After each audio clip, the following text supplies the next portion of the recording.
Thanks, Jane. So yeah, it's my pleasure to present on our project and all the great work that we've done. It was a very collaborative effort between multiple city teams as well as a great contingent from Salesforce. Let me start by just introducing everybody. Next slide. Yeah, so this is our city team. We had so many colleagues around the city from different departments chiming in and chipping in on this. We have folks from Civic Innovation, of course, folks from my department, the Mayor's Office of Housing and Community Development, as well as a number of colleagues from the city's Office of Economic and Workforce Development who brought in expertise from small business development as well as technology training through the TechSF initiative. Next slide. And, we also had a wonderful contingent, maybe more than a baseball team, compared to the SFO project. So a number of folks from Salesforce who came in from design backgrounds and product management and project management backgrounds, folks with experience in training, as well as e-commerce and retail sales. So definitely strength in numbers here is something we believe strongly in the Bay, and a lot of expertise coming into this project. So next slide. So I thought I'd just start with just giving some background and history on how this project came to be. This really started with some community needs assessment, a citywide needs assessment that we did to develop our digital equity strategic plan. Based on the data that we collected, we found that the digital divide and digital literacy were now becoming barriers for folks in lower income communities from obtaining, good paying living wage employment.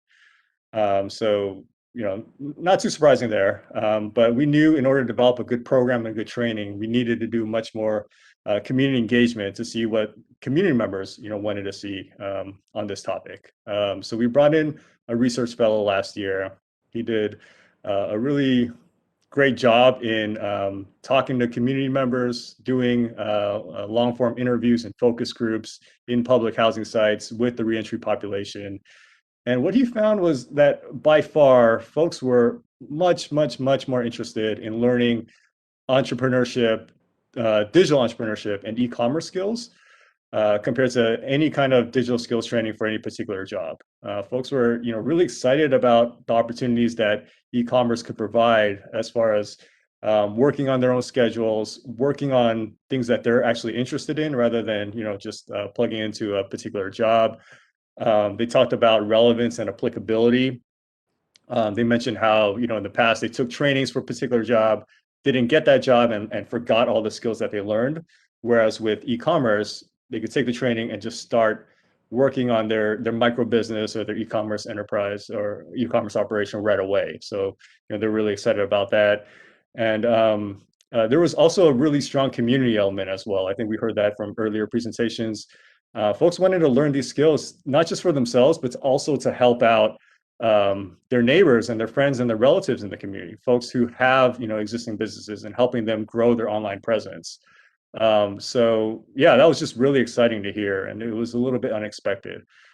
So based on all of this input, we circled back with some of our partners in community-based organizations who are already doing some digital skills training, and we just wanted to see what they thought about it. And we found that they confirmed there was really high interest with their clients on this issue, on this topic, and some were already trying it.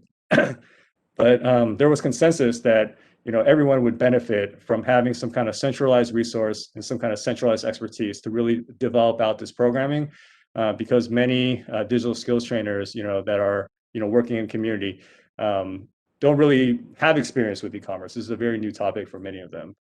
So yeah, that's pretty much how this project came to be. So with that, we passed on this project challenge to our friends at Salesforce, with the goal of having them design an entrepreneurship and e-commerce digital skills playbook for our low-income communities. And the idea was that this playbook could be used by any training provider, community-based organizations, or even city agencies to deliver their own programs and classes on this topic to their own clients. So with that intro, I'll pass it on to our friends at Salesforce, Babu and Florence, to walk you through the project. Yeah, good afternoon, everyone. Thanks, Alex, for the introduction. So I'm Babu Neelam, and I'll be presenting our project journey on behalf of the Salesforce team. Coming to the project, how did we go about achieving our goal? At a high level, we had three phases: the scoping, and then design, and then the delivery phase. During the first phase, which is the discovery and the scoping phase, we wanted to understand the problem we are solving, the target audience, and such. And then during the design phase, we went ahead and then designed the playbook. And after that, during the delivery pilot test, we tested the playbook and playbook content by presenting to a few CBOs and then incorporating the feedback. Yeah, next slide, please. Yeah, Florence, could you go back to the previous slide? Yeah, during the scoping, previous slide. During the scoping phase, actually, we interviewed a lot of community-based organizations who are really the users of this deliverable. And we also shared our learnings with and brainstormed our learnings with the city team to keep everyone aligned on the project. And huge thanks to the city team, for lending their expertise here.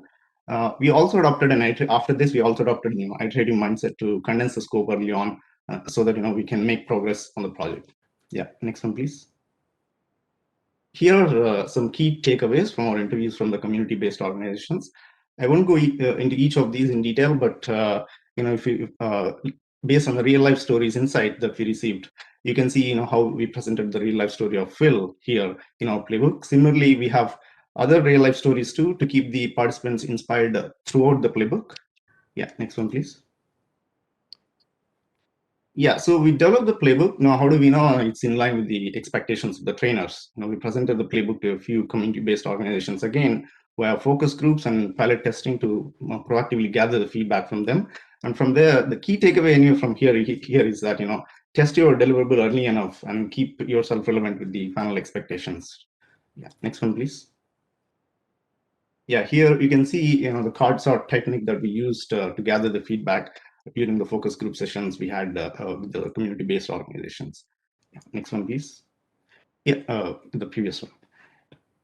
The previous one. Yeah, here are some. Next one. Next one. Sorry.